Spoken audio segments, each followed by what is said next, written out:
Muito bem, então, gente, vamos começar com a nossa reunião de hoje, que a Tati e a Manuela, então, vão conversar um pouquinho com vocês sobre tipos de randomização.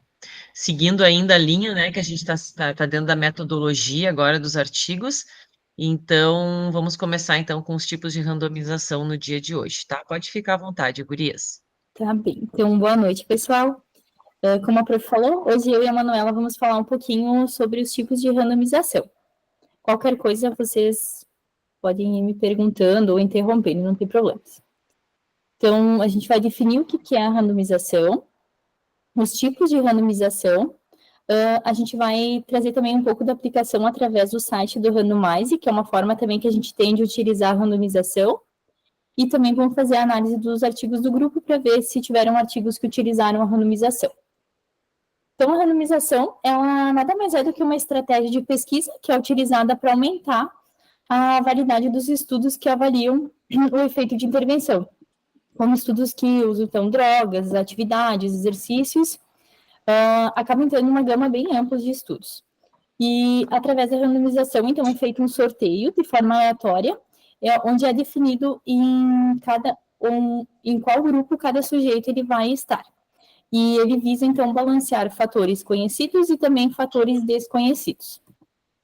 Nós vamos ter uma população, e a partir disso, então, vai ocorrer um sorteio, que pode ser de diversas maneiras, depois a gente vai apresentar, e na sequência, então, é feita a amostra.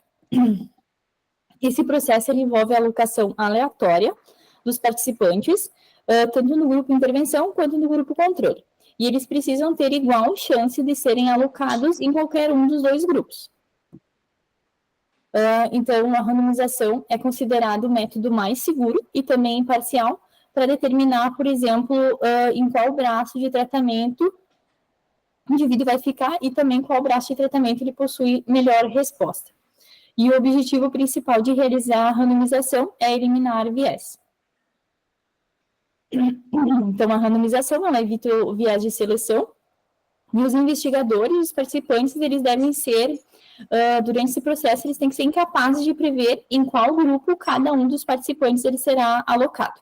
E é importante, então, que tenha sigilo da alocação, e os investigadores, eles devem ser incapazes de alterar a alocação de qualquer participante após a randomização. Então, depois a gente vai ver alguns exemplos. Fez a randomização. Ficaria mais fácil se o participante estivesse fazendo alguma outra intervenção, mas não. A partir do momento que randomizou, precisa ser respeitado esse resultado. O grupo intervenção e o grupo controle, eles começam o estudo com as mesmas características de interesse, e então precisa ser feita a randomização, ter o sigilo da alocação durante todo o processo seletivo, fazer o cegamento durante a execução também da randomização e do estudo. O cegamento, ele previne certos vieses que podem afetar a alocação, a avaliação ou a adesão. Quando a gente faz um processo de randomização no estudo, ele precisa constar no termo de consentimento, porque, por exemplo, assim, a gente está fazendo um estudo com o uso de drogas, e nesse estudo a gente vai ter um braço do estudo, um grupo que vai receber um tratamento placebo. Então, o participante ele tem que estar ciente que ele pode participar, receber tanto o placebo quanto a droga. Então, ele precisa precisa estar ciente disso antes de entrar para o estudo, porque ele não vai ter essa informação, né? Em alguns casos. E por isso que é importante estar bem descrito no termo de consentimento. Aqui está bem pequenininho, mas eu vou ler para vocês uma forma de como a gente pode escrever essa informação. Então, por exemplo, nesse estudo eles trouxeram assim, vou mais perto que até para mim também é pequeno. Os participantes foram aleatoriamente alocados para os diferentes grupos, GC e G1, usando cartões fechados e sorteio. Os responsáveis pela criança sortearam um cartão fechado, no qual estava descrito em qual grupo a criança estaria alocada. Esse processo foi realizado por um membro da equipe que não estava envolvido no processo de recrutamento ou desenvolvimento do estudo.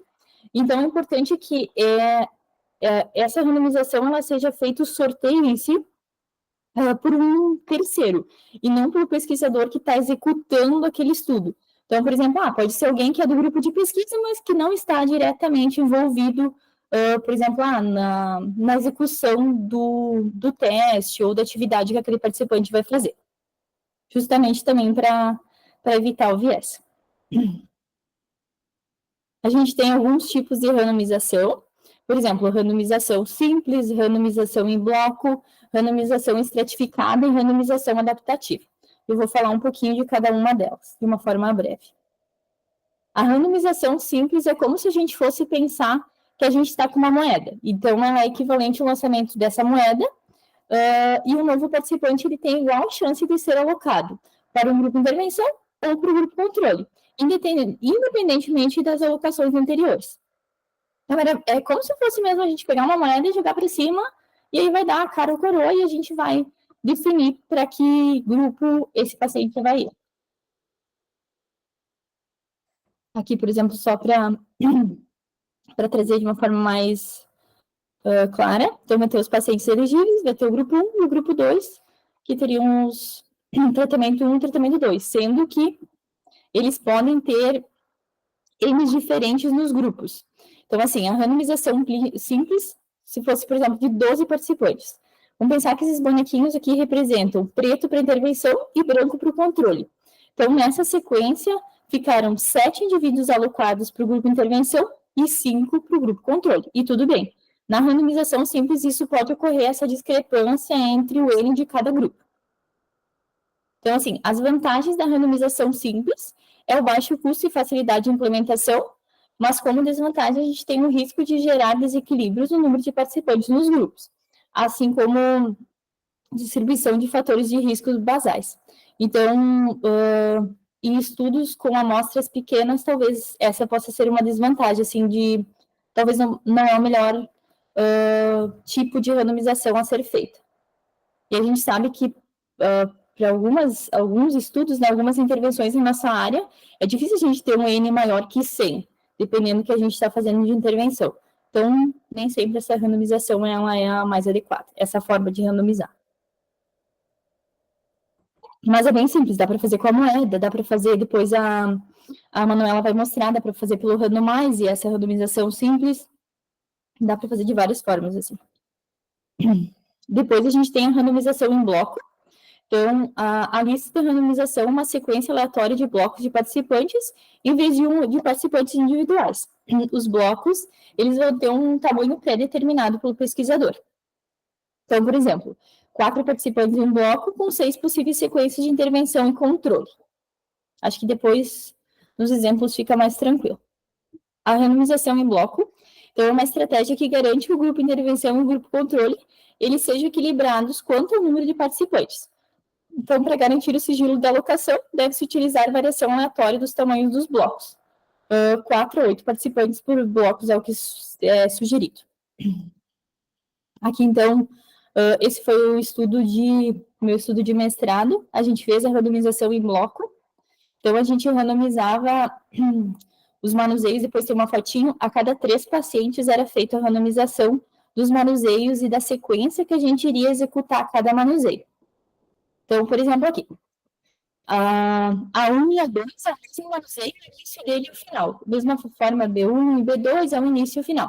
Então, vamos pensar assim, a Fresado, não sei se está assistindo, mas também eram bem similares o que a gente fez de pesquisa ali no mestrado. Então, por exemplo, o manuseio ali, B1 e E1, era muito mais fácil se a gente fizesse na sequência. Por exemplo, fiz o D1, já faço o E1. Ou, por exemplo, o paciente está no chão, já coloco no rolo, faço os 2 do rolo. Mas não, quando a gente randomizava em bloco, às vezes a randomização dava assim, começa no chão, vai para a bola, volta para o chão, vai para o rolo, vai, sabe? Então, assim, a gente respeitou bem certinho, porque era isso. Era a forma que a randomização nos mostrava que a gente deveria fazer justamente para evitar viés, de a gente seguir a sequência que nós, pesquisadores, nos facilitaria, né? Seria mais rápido. Então, a gente acabou fazendo a randomização em bloco, e a gente fazia a cada 3 participantes, a gente randomizava. Aí, na verdade, a gente não randomizou o paciente, de certa forma, a gente randomizou os manuseios. A gente tem também a randomização estratificada, onde ela reúne unidades mais ou menos homogêneas entre si. ela é feita de extratos, por exemplo, adultos, crianças, prognósticos semelhantes, idades, gravidade da doença. E, então, quando é realizado o grupo extrato em questão, que possui características importantes dentro do estudo, isso poder levar a resultados diferentes. Uma vez categorizados em seus extratos, os participantes eles são aleatorizados para o grupo intervenção e o grupo controle. A estratificação deve ser feita utilizando-se poucos extratos relevantes para que funcione bem. Estratégias de randomização estratificada em bloco podem ser combinadas para que pacientes sejam primeiramente categorizados em um extrato e então aleatorizados em blocos. Então, por exemplo, a gente vai ter, dentro de um estudo, por exemplo, câncer de mama, daí vão ter pessoas que estão na menopausa, outras que não estão, então a gente pode primeiro separar em extratos e depois randomizar.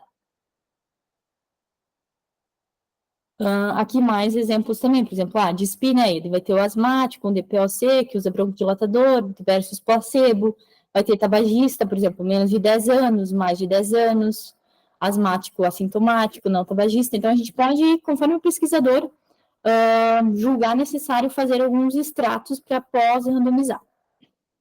Só daí a literatura traz para ter cuidado, para que não tenha muitos subgrupos e a gente não acabar reduzindo muito cada grupo que resta para randomizar. E tem também a randomização adaptativa.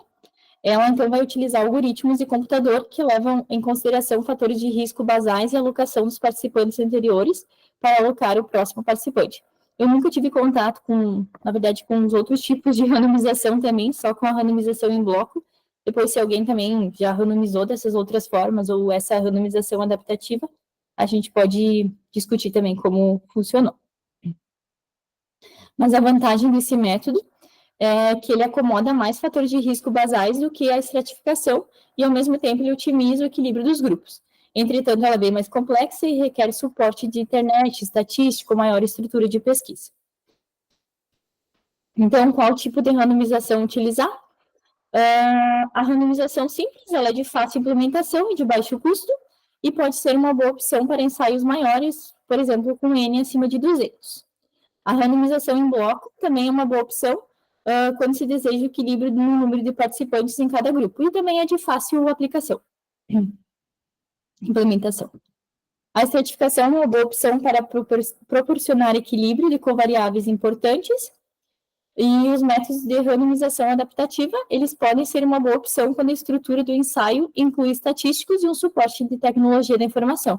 Porque, por exemplo, nem sempre a gente vai fazer uma coleta no local que a gente tenha todo, né, uma estrutura de internet, de um estatístico próximo que possa nos auxiliar. Então, também a pergunta é se a gente pode alocar os pacientes de acordo com a data de nascimento, dia da semana que chegou, por exemplo, na clínica ou no hospital. E a literatura traz que não, que isso não seria randomizar de uma forma aleatória. Então, para todos os métodos, a implementação adequada é fundamental para garantir o sigilo da alocação e também para evitar manipulações e viés de seleção. Então, a randomização, ela é mais do que o lançamento de uma moeda. Isso. Agora a gente vai mostrar um pouquinho do randomize e depois também discutir os artigos do grupo. Isso, eu compartilho a tela? Daí eu saio dessa. Pode compartilhar. Deixa eu voltar a preparar aqui. Deixa eu só voltar aqui para o início que eu estava testando. Então, a gente pegou esse site que a Tati mandou para mim, e ele é o Randomize, ele tem bastante funções, a gente pode fazer até logar nele, e ele tem várias abas de jogos, números, listas que a gente pode fazer, desenhos, ferramentas, estatísticas. Vai verificando se eu sou humana, gente. Meu Deus, o que aconteceu? Foi. Aí a gente pegou 30 nomes de mulheres femininas, de mulheres, e a gente colocou aqui para ele randomizar de forma simples primeiro para mostrar. Então, de forma aleatória, ele randomizou esses 30 nomes para a gente. E ele vai gerar um número de IP e um de data e hora. Eu vou só salvar isso aqui. Porque a gente pode usar depois no modo avançado ele para mostrar depois. Espera. Aqui. Aí, quando a gente vai no modo avançado, que ele, às vezes... Ele faz isso mesmo, mano. Ele faz isso. Cada pouco. Aí a gente vai para o modo avançado, que a gente pode botar os mesmos 30 nomes. Ele saiu, meus 30 nomes.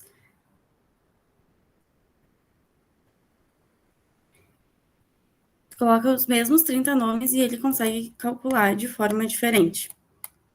Que ele tem as funções dele. Então, a gente consegue botar ele em formato diferente, uma página de Word e uma página de texto, bem... Cada uma vai ter uma função mais detalhada, porque na página da web ele vai formar mais detalhadinho e fica mais fácil de visualizar a randomização.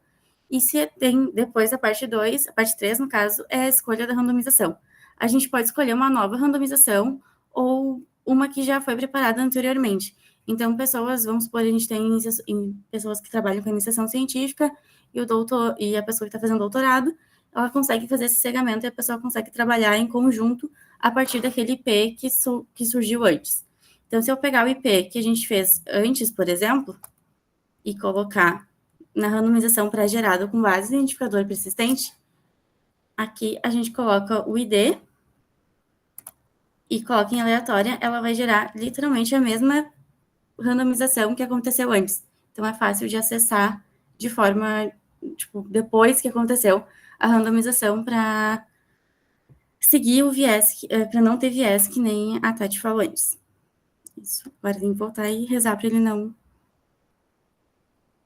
E se a gente pegar o carimbo de data e hora, a gente pega a data do dia de hoje, a gente consegue botar a data, enfim, a data de hoje. Aí, vamos supor que a gente fez uma no dia 27, com esses mesmos nomes, a gente consegue acessar também.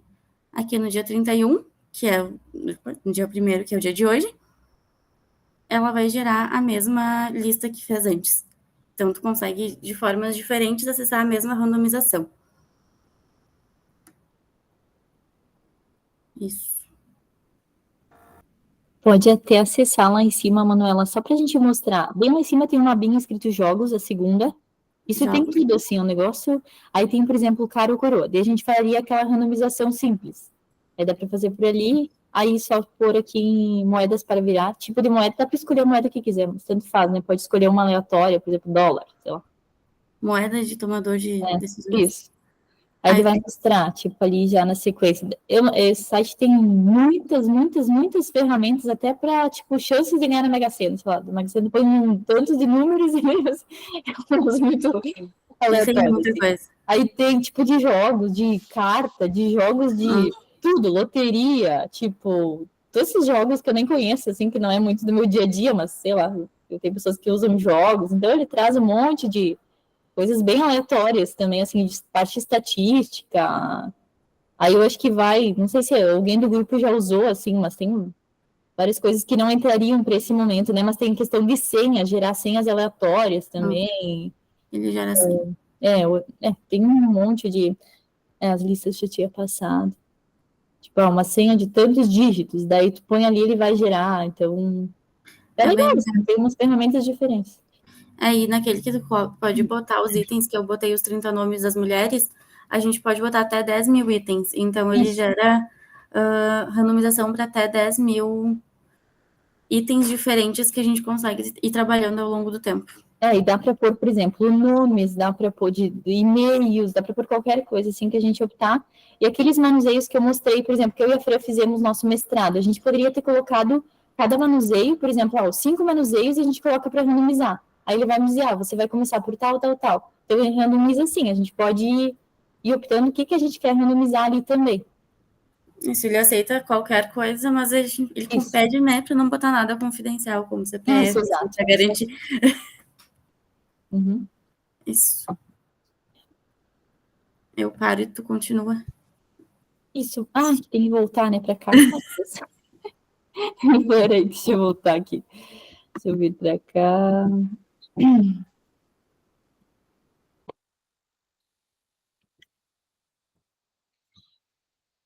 Agora é a parte dos artigos, Tati. Isso. Uhum. Aí, se tem alguém do grupo 1, prof, que já quiser falar sobre o seu artigo, se chegou a dar uma olhadinha. Eu acho que acho que só tira a apresentação, Tati, só para a gente conversar um pouquinho. Sim, prof, tu sabe que eu não tô... Peraí, aqui para interromper. Acho que foi. Deu. Aí. Não. Vocês falaram rápido? Meu Deus, que gente que fala rápido. Pois é, eu até pensei que ia ser mais rápido, porque não sei se é porque não é um assunto que talvez a gente acabe não usando tanto, assim, no dia a Ele é um dia. assunto, ele é um assunto simples, né? Relativamente simples, assim. Mas é importante a gente falar um pouquinho dele, porque ele é super importante, né? Ele até é um dos pontos, assim, que é avaliado a qualidade metodológica do estudo, assim, porque se tu erra na randomização, a tua metodologia já não fica tão fidedigna assim, né? E aí não adianta fazer um tratamento legal, enfim, fazer tudo certo depois se tu acaba errando a randomização, tá? Então, o Randomize, ele é um site bem padrão, assim, que a gente acaba vendo sempre nos artigos, assim, foi, né, randomizado através do Randomize, enfim, porque ele é mais, não, assim, se tu seguir ele, não tem como burlar, né? Às vezes, quando a gente usa mais, com papel pardo, ou com moeda, ou com sorteio simples, ou com, né, às vezes pode acontecer ali né, da própria pessoa na má fé, burlar, enfim. E quando tu faz com o Randomize, teoricamente ele vai te dar certinho, tu não pode mudar. Apesar de que tu pode mudar também o Randomize depois, né, isso é uma coisa bem de vamos dizer assim, bem de caráter mesmo da pessoa que está fazendo. Então, é importante essa parte da randomização, né? Por isso que eu trago para a discussão hoje. O que eu queria colocar? O que geralmente a gente faz, né, dessas randomizações? Geralmente a gente usa a randomização em bloco, porque assim, conforme os pacientes, mas nem sempre a gente consegue fazer essas randomizações em bloco, né? Essas randomizações em bloco, elas são legais, elas são bem fidedignas, mas geralmente, assim, são muito usadas, num centro clínico que tu vai desenvolver uma pesquisa e lá tem, sei lá, tu fez os teus critérios, ali tem 40 indivíduos que vão entrar para o teu estudo. Beleza, então desses 40, a gente vai fazer essa randomização em blocos, então. Porque eu tenho só condições de atender nesse momento, ou de aplicar a intervenção de 10 em 10, por exemplo. Vou fazer, então, tu vai fazer 4 blocos de 10, né, desse exemplo que eu estou fazendo. Então, fica bem bonitinho, fica bem legal, tu randomiza em blocos, fica uma coisa certinha. Mas a gente sabe que na nossa realidade, às vezes, isso é bem difícil, né? Então, aqui, a maioria dos alunos passam por isso, assim, que aí os pacientes vão aparecendo e a gente vai incluindo, né? Não é o ideal, mas é o que dá para fazer às vezes, né? Então, a gente acaba, conseguiu tantos, beleza, faz a randomização, mas aí depois a gente vai catando um aqui, vai catando outro ali e vai incluindo, né?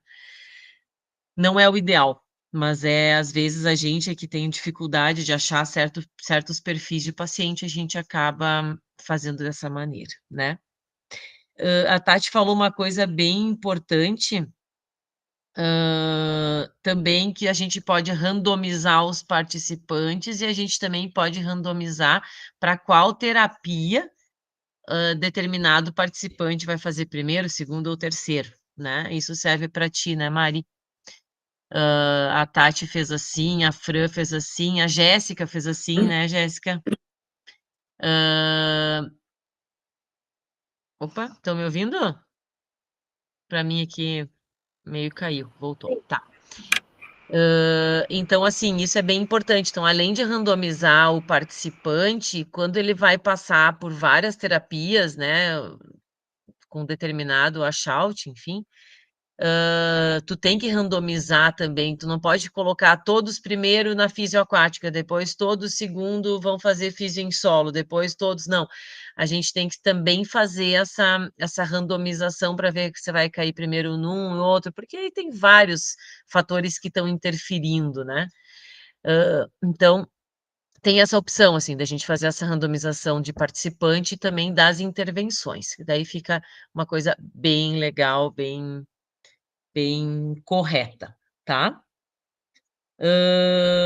Essa randomização estratificada que a Tati falou, ela é joia, mas a gente que já tem um N pequeno, a gente às vezes tenta fazer essa randomização depois que já coletou e depois que já fez tudo, né? Que daí já, vamos separar agora a estatística por gravidade, por exemplo, a galera que está trabalhando bastante com Parkinson aqui, né?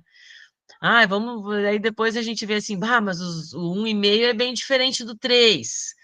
Então, assim, o ideal é isso, né? O ideal é a gente fazer essa randomização estratificada, por exemplo, por gravidade da doença, e aí depois, fazendo essa subdivisão dentro de cada subgrupo, a gente randomiza de novo para submeter eles para intervenção, enfim. Isso é o ideal, né? Mas, de novo, a gente que trabalha com N pequeno, não consegue, né? Então, a randomização, ela tem bem essa parte da utopia, assim, ela é muito bonita no papel, mas nem sempre a gente consegue fazer o que está ali, o que é o correto, né?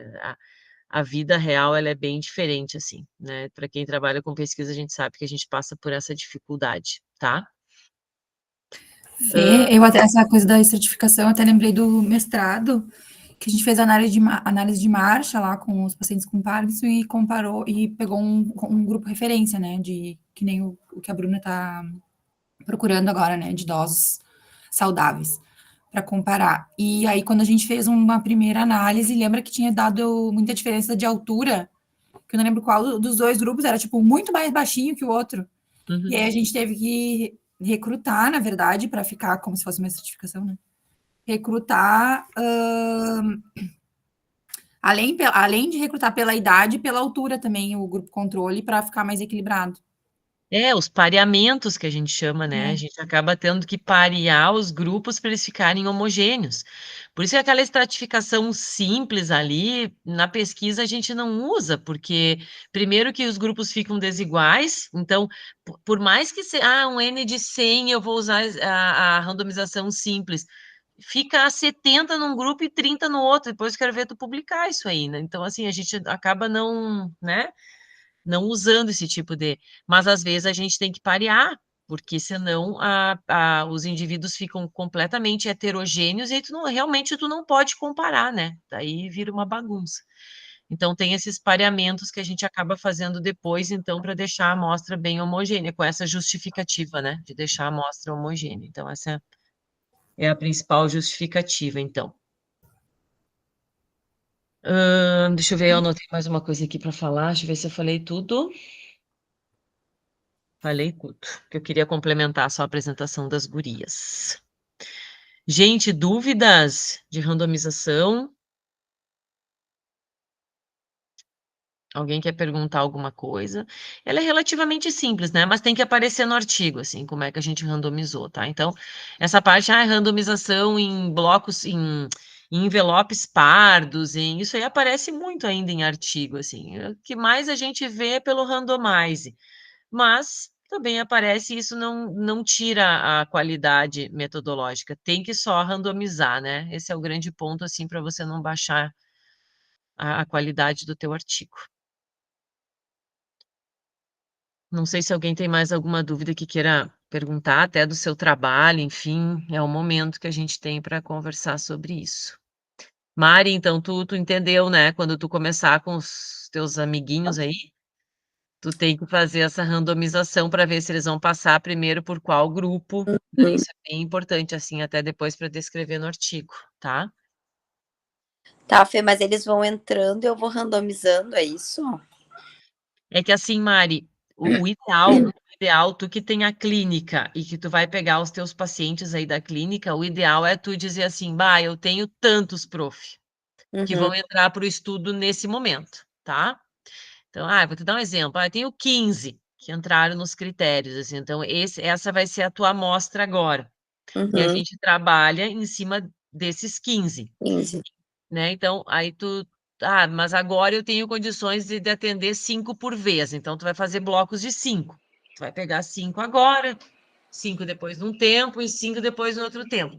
E dentro desses 5, então agora, sei lá, no mês que vem eu vou começar com 5, beleza?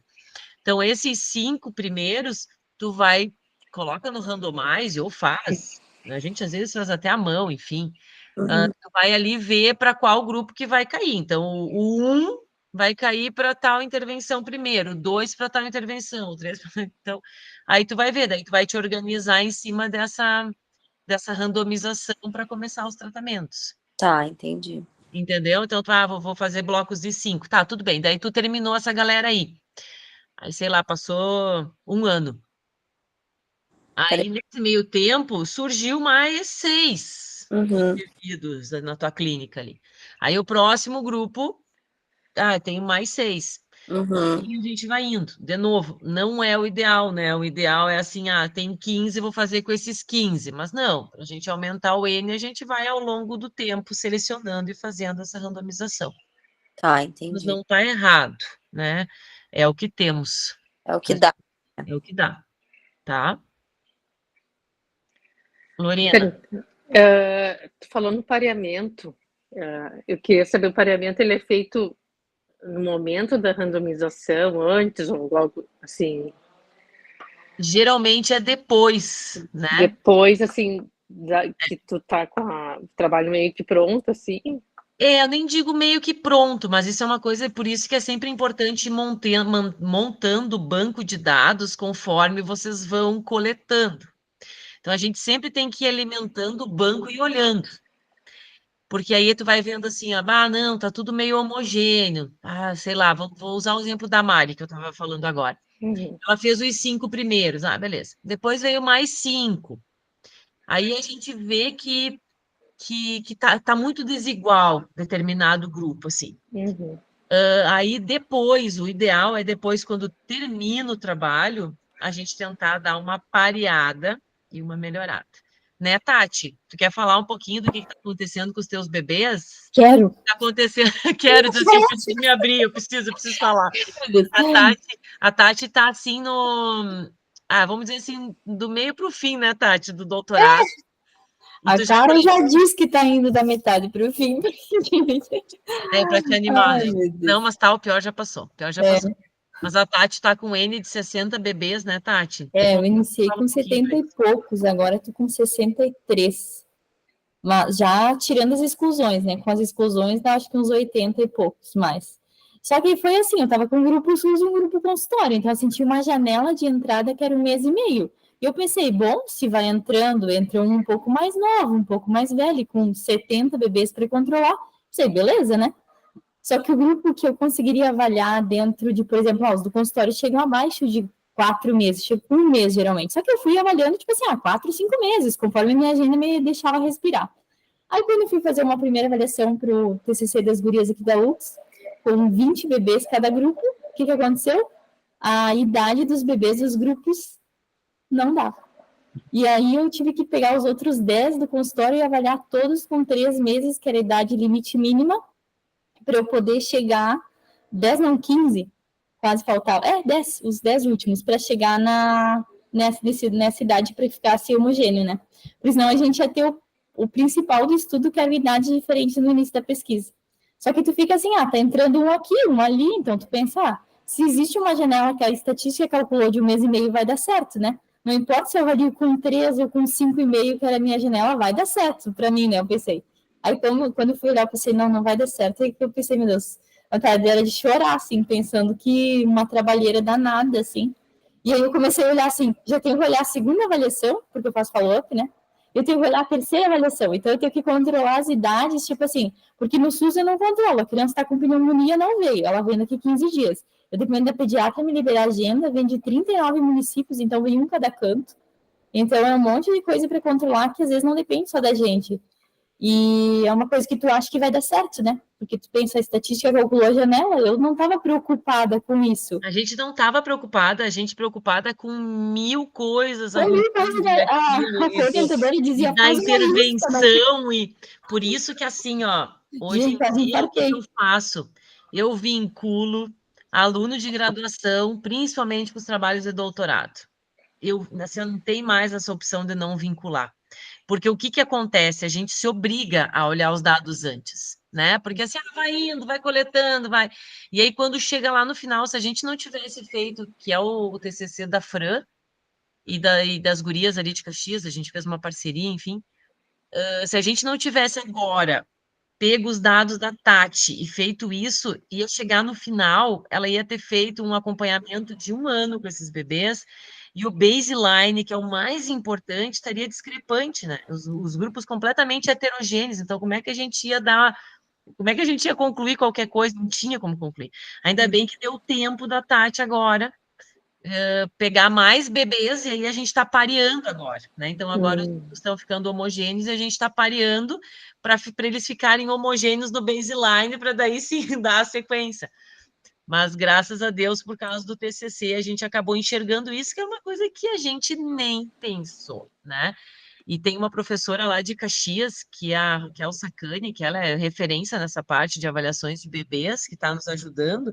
E a Hack também, né? Nem se ligou quando aconteceu isso, a gente se olhou assim, a gente, não é possível. Eu quase infartei, juro, assim, eu fiquei, tipo, querendo... Imagina, tu tá no 3º ano, assim, coletando, sábado, o dia inteiro, domingo, não sei quando, e tu pensa assim, meu Deus, esse trabalho não vai dar certo, tipo, é de Então é desesperar. bem importante olhar o banco de dados. Então, esse negócio de fazer tudo e depois montar o banco para tipo trabalhos assim como o da Tati, que são gigantes, que envolvem um monte de coisa, um monte de gente, não dá. Então, assim, tem que ir alimentando o banco, montando o banco e vendo o que acontece, né, o que não acontece, enfim.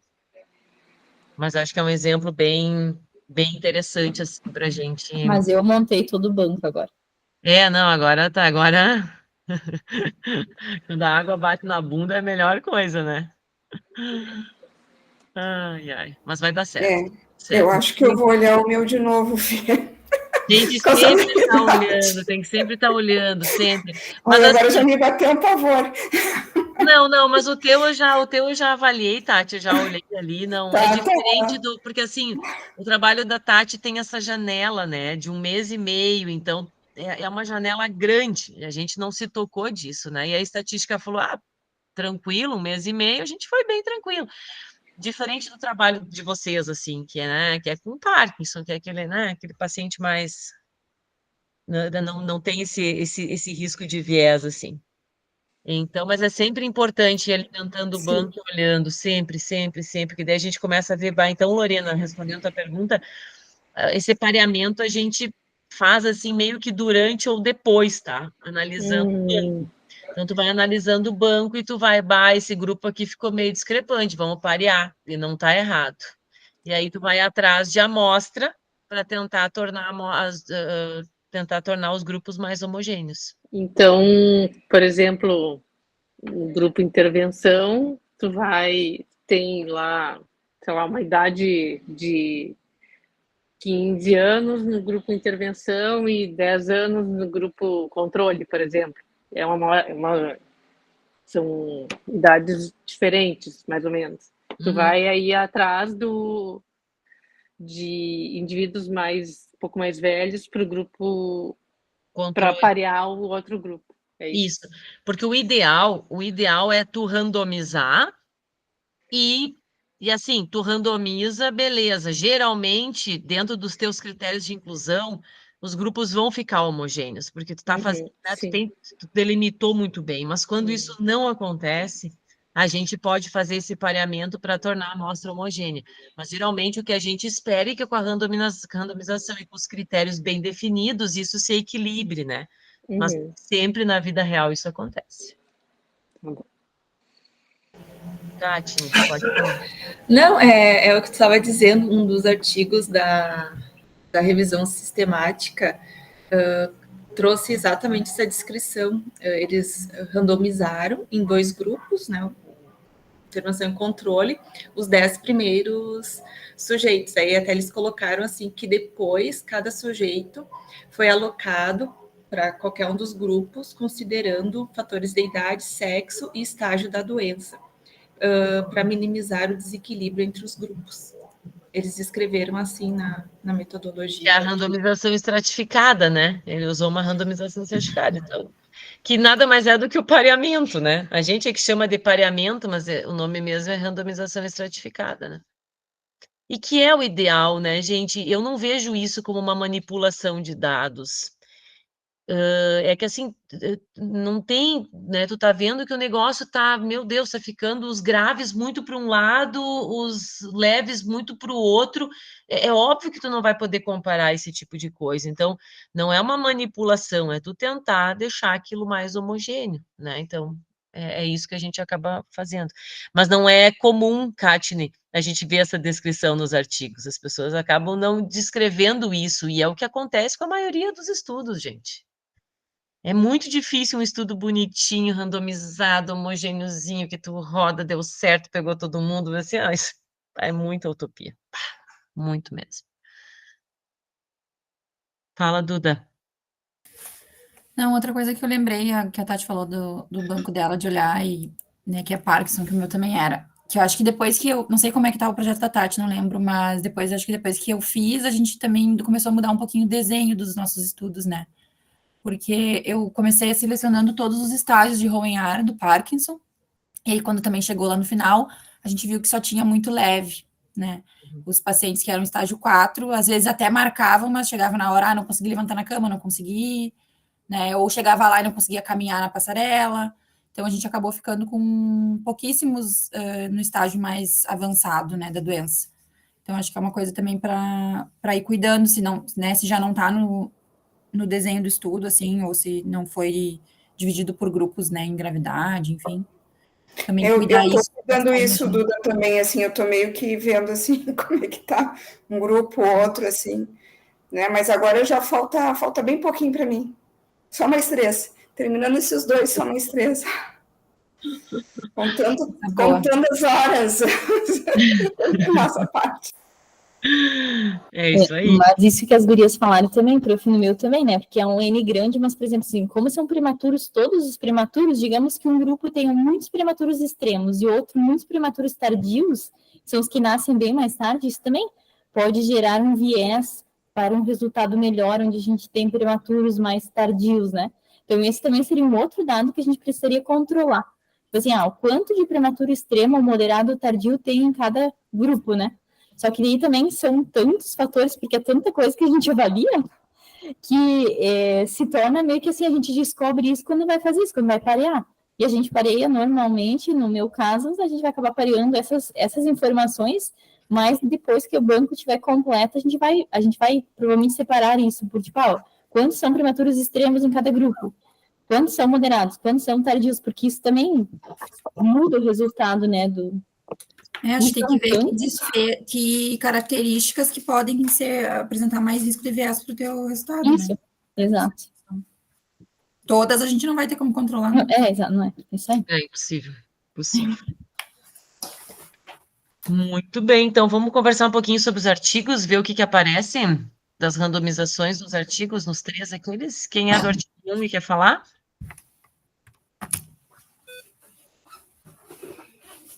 Tati, teu microfone tá fechado. Sim, falando do microfone fechado. Eu tinha trazido no slide 1, 2 e 3, mas não sei se precisa abrir o do 2, eu tinha deixado sublinhado, mas dá para falar também, não tem problema. O 2 é o de vocês, Tati. Uhum. Mas abre, eu acho legal mostrar. Pode Tá abrir. bem. Enquanto isso, o pessoal do grupo 1 e do grupo 3 vão se arrumando aí para ver. Tá bem.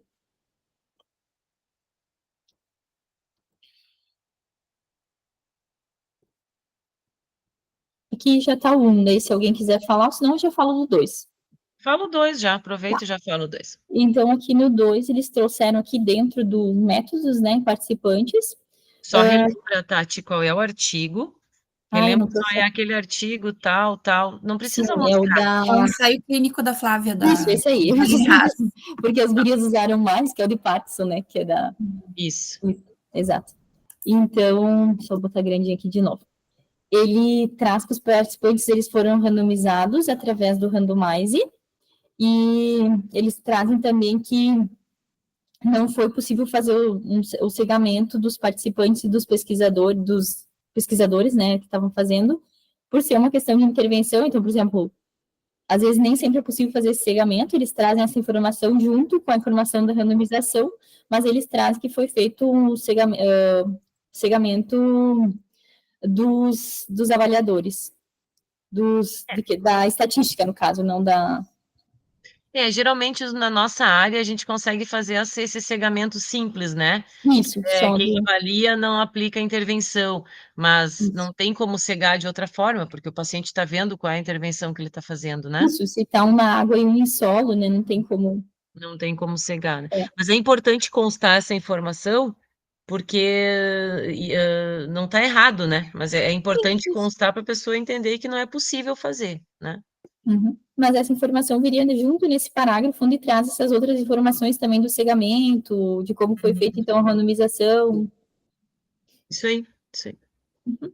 Duda. Eu nem Não, tem lembrava uma que eu tinha pergunta, colocado. Fê, que foi uma coisa que a gente já conversou e eu não sei bem ainda como é que eu vou justificar. Não sei se tu volta ali no nosso... Esse eu tinha deixado maior, eu nem lembrava que eu tinha botado esse slide maior.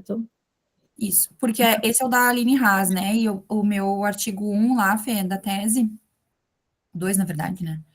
Ficou com... A gente fez, né, usou os dados desse mesmo banco, né, da Aline, e aí, então, a randomização foi a mesma, a gente usou essa mesma, né, a randomização em blocos, com uma taxa de alocação de 1 para 1, e aí, lembra que ficou dois participantes de diferença de um grupo para outro? Não ficou uma taxa de 1 para 1 no final, porque quando a gente foi avaliar lá as curvas na análise da marcha, como na avaliação deles não importava se eles seguravam na esteira ou não, e na minha importava, eu acabei usando um N menor, né? Tem que então, eu peguei ali o número de sujeitos que eu consegui aproveitar que não seguravam na esteira. Então, não ficou uma taxa de alocação de 1 para 1 no final. Eu sei. A gente pode justificar dizendo que foi excluído tantos indivíduos porque por um problema técnico ali de análise dos pontos, alguma coisa assim, eu acho que dá para a gente justificar, tu não acha? Tá, mas não foi para o artigo isso, né? Como? Isso não está escrito no artigo, daí seria tipo para a banca. A gente não escreveu isso no artigo, né? Não. Mas vamos ver se o artigo voltar, enfim, depois ali, acho que é importante essa informação, né, Duda? Tá. Às vezes passa, às vezes ninguém fala nada, enfim, mas se falarem alguma coisa, se perguntarem, fala isso, que realmente foi isso que aconteceu. A gente teve que excluir por causa desse motivo, né, Duda? Tá. Fala isso para a banca. Não tem estresse nenhum. Porque na hora da coleta foi feito, foi certinho. Agora, na hora de analisar o dado, a gente teve que excluir. Então, não tem problema, não. Ok. Tá? Muito bem, quem é do artigo 1, então? Alguém? Eu sou, mas eu não estou com ele aberto. Quem mais que acompanha e salva a Tati? Quem é do 1, gente? Só a Tati? Mas eu vou te dizer que aqui... Tati, eu não achei a randomização. Não achei. Não está claro. É o artigo a... Oi, estão me escutando? Tô escutando. A análise quantitativa da marcha, né, em pessoas com demência, né, não tem nos métodos, assim, a randomização, assim. De uma maneira clara? Não achei. Participante... Deixa eu ver onde é que está o artigo aqui. Eu estou tentando achar onde é que está o artigo. Também não acho. Quando a gente tenta procurar, não... Tu não tem ele aí no teu computador para abrir? Para compartilhar com a gente? Espera aí.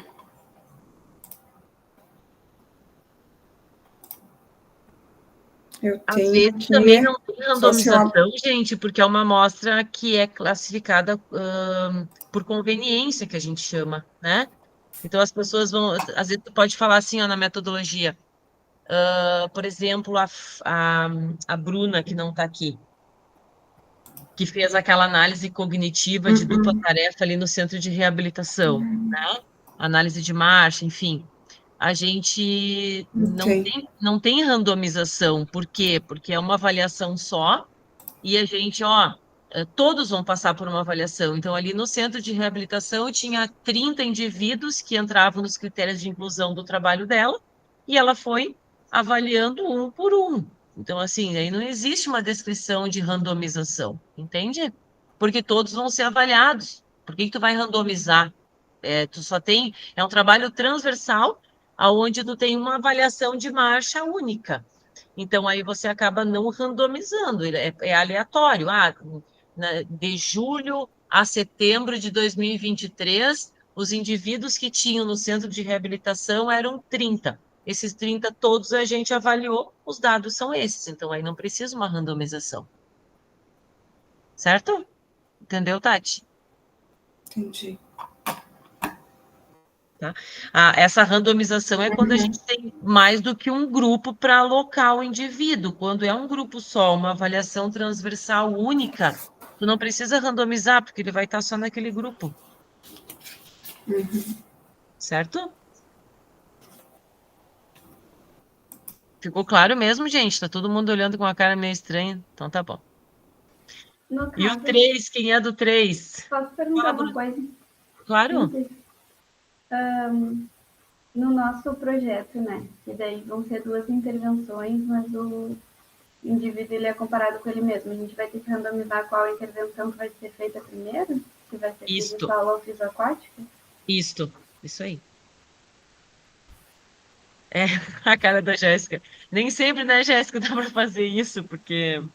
Depende de quando a gente vai ter a piscina. Tem isso aí, é isso que eu digo, essa é a realidade.